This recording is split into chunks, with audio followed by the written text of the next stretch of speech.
Depuis les années 90, la Chine participe à des missions de maintien de la paix de l'ONU, principalement en Afrique, et maintenant le pays va en faire encore plus pour le continent.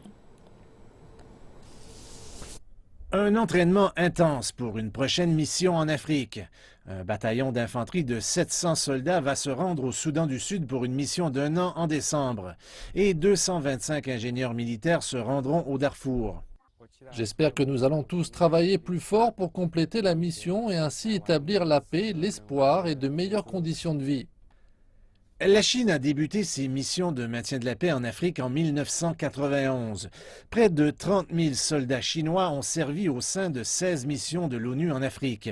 Plus de 2 400 soldats chinois participent actuellement à cette mission en Afrique. La Chine est le pays qui fournit le plus grand nombre de casques bleus parmi les 5 membres permanents du Conseil de sécurité de l'ONU. Les casques bleus chinois participent principalement à des travaux de génie, de transport, d'aide médicale et à la sécurité. Mais depuis cette année, la Chine a commencé à déployer des bataillons d'infanterie pour protéger les civils, les employés de l'ONU et les travailleurs humanitaires. Ils réalisent aussi des patrouilles et organisent la sécurité. Le travail des casques bleus chinois est apprécié par les populations locales. Nous remercions les casques bleus chinois d'avoir envoyé du matériel et des soldats pour améliorer notre environnement. Ils nous aident beaucoup et j'espère qu'ils pourront venir dans notre camp plus souvent.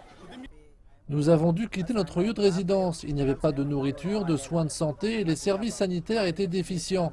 Les casques bleus chinois nous ont beaucoup aidés. Nous l'apprécions vraiment. La Chine s'est engagée à poursuivre son travail au sein des missions de paix de l'ONU en Afrique. Lors du 70e anniversaire du sommet sur le maintien de la paix de l'ONU à New York, le président Xi Jinping a annoncé que la Chine ne fournirait pas seulement 8 000 soldats pour une force opérationnelle d'urgence, mais que le pays verserait aussi 100 millions de dollars pour une assistance militaire à l'Union africaine lors des 5 prochaines années.